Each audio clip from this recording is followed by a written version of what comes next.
Hello friends, नमस्ते and welcome back to my channel Barewal Rashmi. So friends, festive season start हो चुका है। धीरे धीरे यदि हम कोशिश करेंगे तो हम डेली एक कमरे को साफ़ करने का टारगेट लेके चलेंगे तो हमारा घर बिल्कुल साफ़ रहने लगेगा। और अब गणपति जी आने वाले हैं, अभी जन्माष्टमी गई है, तो इस बार मैं अपने घर का जो ड्राइंग एरिया है उसको साफ़ करने की कोशिश कर रही हूँ। और फ्रेंड्स, हमारे यहाँ पे पूरी रात बारिश हुई है। सुबह 6 बजे 6:30 बजे तक बारिश रही है। लेकिन चाहे मौसम गर्म हो, सर्द हो या फिर बारिश वाला दिन हो, तो हमारे घर के काम नहीं रुका करते। उल्टा बारिश के दिनों में तो और भी ज़्यादा डीप क्लीनिंग की हमें ज़रूरत होती है। तो फ्रेंड्स, आज की वीडियो कुछ इसी हिसाब से है। मैं मंथली डीप क्लीनिंग की बात कर रही हूँ। महीने में जब हम एक बार अपने कर्टेन्स को वॉश करते हैं या हमारे घर में आर्टिफिशियल फ्लावर्स होते हैं उनको वॉश करते हैं, तो इनका जो साफ़ करने का एक टारगेट होता है, उसको यदि आप प्री प्लानिंग लेके चलते हैं तो आप घर के सभी कामों को मैनेज कर पाएंगे। तो फ्रेंड्स, ये सुबह की क्लिप मैं दिखा रही हूँ। बारिश में मैं किस तरीके से दूध लेकर आई हूँ, और दूध लेकर आने के बाद जो मेरे बेसिक काम होते हैं, जैसे बच्चों को स्कूल भेजना है या हस्बैंड को ऑफिस भेजना है, जैसे बेसिक काम है मेरा। जैसे अभी मैं भीग के आ चुकी हूँ, तो अभी मैं सबसे पहला काम करूँगी नहाने का, क्योंकि गीले कपड़ों में फ्रेंड्स मैं बिल्कुल रहना पसंद नहीं करती हूँ। और 2 दिन पहले मुझको फीवर रहा था, तो वो फीवर फिर से ना आ जाए, इसलिए अपने आप का ध्यान रखना भी बहुत ज़रूरी है। और मैं गीलेपन से दूर रहना पसंद करती हूँ, इसीलिए मैं जैसे ही बारिश में थोड़ा बहुत भीग गए हैं तुरंत नहा के साफ कपड़े पहन लेती हूँ। अब क्या है, बिल्कुल मन भी शांत है। और मन शांत करने के लिए एक और आपको प्रैक्टिकल चीज़ बता रही हूँ। यदि आपके मन में थोड़ी सी भी प्रॉब्लम है, दुविधा है कि ये काम कैसे हो, किसी ने कुछ कहा है, तो आप अपने भगवान के पास बैठिए। 5-10 मिनट लगा के, मन लगा के, आपके दिल के अंदर जो भी बात है फ्रेंड्स, आप यहाँ पे इनसे कह दीजिए। इसके 2 फ़ायदे हो जाते हैं। आपके जो दिल का दर्द है वो आपने किसी से शेयर किया है, और कहीं ना कहीं उस प्रॉब्लम का हल भी निकल कर आता है। तो मैं हमेशा जल्द से जल्द नहाने की कोशिश करती हूँ, फिर अपने भगवान के आगे दीपक जलाती हूँ। और फ्रेंड्स देखिए, बारिश बिल्कुल नहीं रुक रही है, और बारिश उल्टा और तेज़ हो गई है, और बिल्कुल काला अंधेरा सा हो गया है।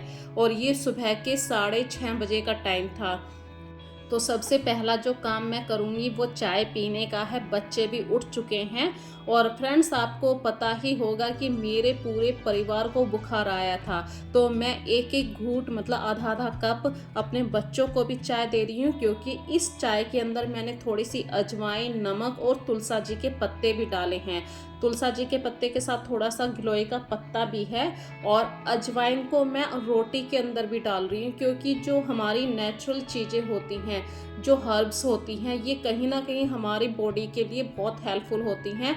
और यदि आप बच्चों को ये कहेंगे ना कि अजवाइन का पानी पी लो, खांसी हो रही है, तो बच्चे बिल्कुल नहीं पिएंगे। तो 1-2 दिन आप आटे के अंदर अजवाइन डाल लीजिए, इससे जो बच्चों को खांसी हुई है वो ख़त्म हो जाएगी। और फ्रेंड्स, यहाँ पे देखिए, मैं 2 पूरियाँ उतार रही हूँ, क्योंकि कार्तिक को स्कूल जाना है। सिर्फ 2 पूरियाँ उतारूँगी, क्योंकि आस्था अभी नहीं नहाई है, और कार्तिक का स्कूल है 7 बजे का, और हस्बैंड अभी 8 सवा 8 बजे तक जाएंगे, तो उनके टाइम तक मैं सब्जी रोटी बना लूँगी। तो ये सिर्फ कार्तिक का खाना बना रही थी। और देखिए, धीरे धीरे टाइम हो चुका है, ये 9 बजने वाले हैं, और हस्बैंड भी रेडी हो चुके हैं अपने ऑफिस जाने के लिए। और उनके लिए मैंने गर्म पानी फिल करके बोतल में दे दिया है। वे आजकल गर्म पानी पी रहे हैं पूरे दिन में, और सभी अपने अपने काम पे चले गए हैं। उसी के बाद मैं अपने किचन को साफ़ करती हूँ। और देखिए, साफ़ सुथरी किचन, बारिश के दिनों में यदि आप सिंक एरिए को बिल्कुल साफ़ रखते हैं, सुखा कर रखते हैं, तो पॉसिबल ही नहीं है कि आपकी किचन गंदी हो जाए। इसी तरीके से आज जो मैंने डीप क्लीनिंग का जो टारगेट लिया हुआ है, वो अपने ड्राइंग रूम को साफ़ करने का लिया है। तो फ्रेंड्स, चलिए बिना देरी के अभी यहाँ पे हम कुछ नहीं करेंगे, बातें शातें बस जो कपड़े हैं, जो आज मैं सोफ़े के ऊपर नए कपड़े चेंज करूँगी, दूसरे कपड़े लगाऊँगी, उन्हें निकाल लेते हैं। और जब भी आप अपने सोफ़े पे कुछ भी कपड़ा बिछाते हैं, सोफ़े के कवर बिछाते हैं, तो उन्हें एक बार देख लीजिए कि कहीं से उनकी सिलाई तो नहीं निकली हुई है। अक्सर हमारे साथ ऐसा होता है कि हम उस कवर को बिछा देते हैं और वहाँ से सिलाई निकली हुई होती है, और फिर हम आलस कर जाते हैं कि चलो नेक्स्ट टाइम इसकी सिलाई करेंगे, पर ये बहुत ही गलत हैबिट होती है। इस तरीके की हैबिट यदि आप अपने अंदर इंक्लूड कर लेते हैं कि तुरंत के तुरंत उस काम को तभी करना है, तो यहाँ पे देखिए मैं सोफ़े और दीवार के बीच में, जो अभी मेरे दूसरे हाथ में देख रहे हैं, ये है फिनाइल की गोलियां और टिश्यू पेपर का फोल्ड वाला भाग। इससे क्या होता है, जब मैं दोनों बीच में लगा देती हूँ, मतलब दीवार में और सोफ़े के बीच में, तो हमारा सोफ़े का कवर हिलता नहीं है। और आज है बात डीप क्लीनिंग की। जो ये डस्टर है फ्रेंड्स, इस डस्टर से इतनी अच्छी डस्टिंग होती है, दीवारों के ऊपर कितनी भी डस्ट हो वो भी इस कपड़े के अंदर, डस्टर के अंदर एब्जॉर्ब हो जाती है। और जो भी हमारे घर में जाले लग जाते हैं, और वैसे भी बरसात का सीज़न चल रहा है, बरसात के सीज़न में तो बहुत ज़्यादा ये सब प्रॉब्लम होती हैं। छिपकली आ जाती है, लिजर्ड आ जाती है, मकड़ियाँ आ जाती हैं। आप कितना भी घर को साफ रख लीजिए, डस्ट का आना। तो आज मैंने अपने नीचे वाले पोर्शन की मंथली डीप क्लीनिंग की है, और जिसमें कि पंखा भी साफ करना है। तो ये वाली क्लिप मुझसे डिलीट हो गई है फ्रेंड्स, इसलिए मैं नहीं दिखा पा रही हूँ, वरना आज मैंने फ़ैन भी साफ़ करे हैं। और पूरे घर में साफ सफाई करने के बाद अभी है ये मेरे हाथ में तारपीन का तेल। मंथली डीप क्लीनिंग के अंदर जो आपका सोफ़ा होता है वो वुडन का बना हुआ होता है, और वुडन की चीज़ों को बारिश के दिनों में यदि आप किसी तारपीन तेल से या थिनर से, इन चीज़ों से साफ़ करते हैं, तो मकड़ी है, लिजर्ड है, ये सब चीज़ें, इंसेक्ट जो होते हैं, छोटे छोटे इंसेक्ट होते हैं, ये सब इसकी स्मेल से दूर चले जाते हैं। इसी तरीके से महीने में एक बार जितने भी हमारे घर के फ़ोटो फ्रेम होते हैं, पुराने पुराने फ़ोटो होते हैं, उनको साफ़ करने का ये बहुत ही अच्छा मेथड है। मैं पहले क्या काम किया करती थी, गीले कपड़े से साफ़ किया करती थी, क्योंकि मुझे एलर्जी है डस्ट की। पर किसी ने मुझे ऐसे ही बोला था कि आप इससे बढ़िया तो ये तारपीन का तेल यूज़ किया कीजिए, आपके घर में इतनी अच्छी शाइनिंग भी रहेगी, चमक भी रहेगी, और मक्खी मच्छर भी इससे दूर रहेंगे। वास्तव में जिन्होंने बताया था बहुत ही अच्छा आइडिया दिया था मुझे। और ये देखिए फाइनली पूरे इसकी सोफ़े की क्लीनिंग हो चुकी है, तीनों सोफ़े की, सीटर की। और अब मैं कर रही हूँ कुशन को चेंज, क्योंकि ये भी एक मेन पार्ट होता है। यदि आपने कवर चेंज करे हैं तो कुशन भी ज़रूर चेंज कीजिए, कुशन के जो कवर होते हैं। और यहाँ फ्रेंड्स मैं हमेशा कंट्रास्ट चीज़ों का ध्यान रखती हूँ, या अपोजिट कलर्स, जैसे कि लाइट बिल्कुल वाइट कलर का ये सोफ़े का कवर है, तो अब मैंने ग्रे कलर का कुशन यूज़ किया है, मतलब वाइट के साथ बिल्कुल डार्क शेड। इसी तरीके से ये रनर यूज़ किया है। और फ्रेंड ये हैं मेरे घर के लटकन वाले कर्टेंस, जिनको वॉश करने में मुझे बहुत ज़्यादा मेहनत लगती है।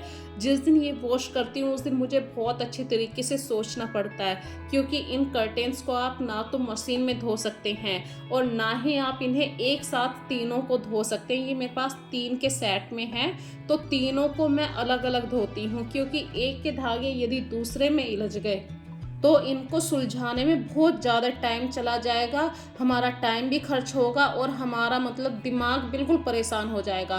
तो ये अभी जहाँ पे जिस पोजीशन पे लटके हुए कर्टेंस हैं, इसी समय मैं एक मोटी सी नॉट बांध दूंगी। अब क्या होगा कि इसके धागे इधर उधर नहीं हिलेंगे, और जब मैं कर्टेंस को ऊपर रोड से निकालूंगी तो तीनों कर्टेंस को सेपरेटली मैं डिवाइड, अलग अलग कर दूंगी, और फिर से एक नॉट बांध दूंगी सबसे ऊपर वाले पोर्शन से। इससे क्या, मैक्रम के जो बारीक बारीक धागे हैं वो बिल्कुल भी इलझेंगे नहीं, और मैं गांठ को आराम से खोल लूंगी, और सारे धागे हमारे आराम से अलग अलग रहेंगे। यदि आप लोगों के घर में भी मैक्रम के लटकन वाले कर्टेंस हैं, तो आप किस तरीके से इन्हें धोया करते हैं तो मुझे ज़रूर बताना। मेरे घर में मैं इन्हें इस तरीके से धोया करती हूँ। तो इसी तरीके से मैं तीनों कर्टेंस को रोड से आउट कर लूँगी, और तीनों कर्टेंस में एक साथ नॉट बांध दूँगी। अब करना कुछ नहीं है, बस जो भी मुझे जैसे आर्टिफिशियल फ्लावर हैं उन सबको भी वॉश करना है। कुछ काम ऐसे होते हैं कि आप मशीन में नहीं धो सकते हैं, उन्हें आप हाथ से ही धोएंगे, और इसी को हम कहते हैं मंथली डीप क्लीनिंग।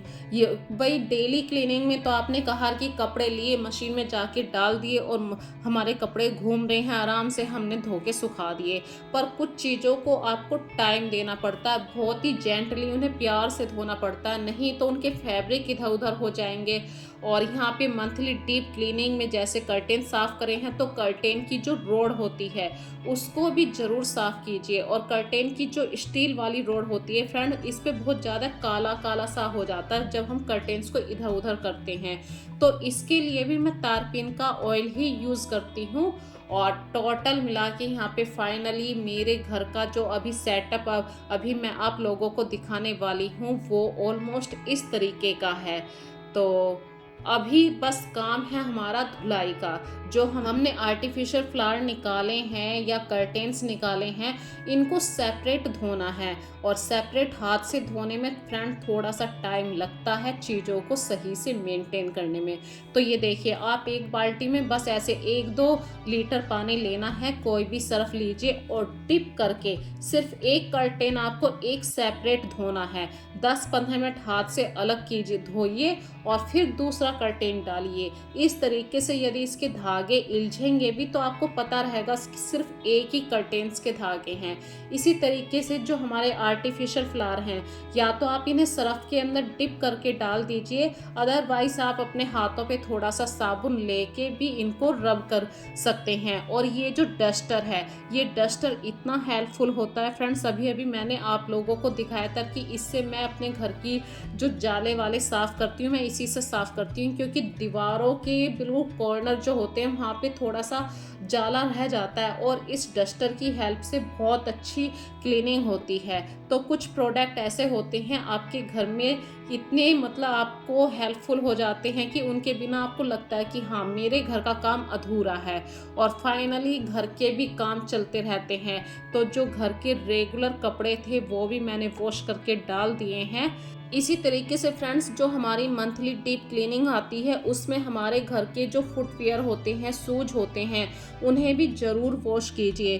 पर बच्चों की जो स्कूल ड्रेस के शूज होते हैं, जैसे कि वाइट ड्रेस के शूज होते हैं, वो वीक में एक बार ज़रूर धुलते हैं। पर कुछ शूज ऐसे होते हैं जिनको आप मतलब 1-2 हफ्ता पहन लेते हैं, तो आप महीने में एक बार उन्हें धो सकते हैं। और सभी कपड़ों को देखिए, या आर्टिफिशियल फ्लावर हैं, मैंने इस तरीके से इन्हें धूप में सूखने के लिए रख दिया है। तो फ्रेंड्स, आज की वीडियो आप लोगों को कैसी लगी कमेंट सेक्शन में ज़रूर बताना, और प्यारे प्यारे से कमेंट ज़रूर किया कीजिए। वीडियो पसंद आई है तो लाइक कीजिए, शेयर कीजिए। फिर मिलेंगे एक नई वीडियो में नए कॉन्सेप्ट के साथ। तब तक के लिए फ्रेंड्स अपना ध्यान रखिए। So take care friends, bye bye.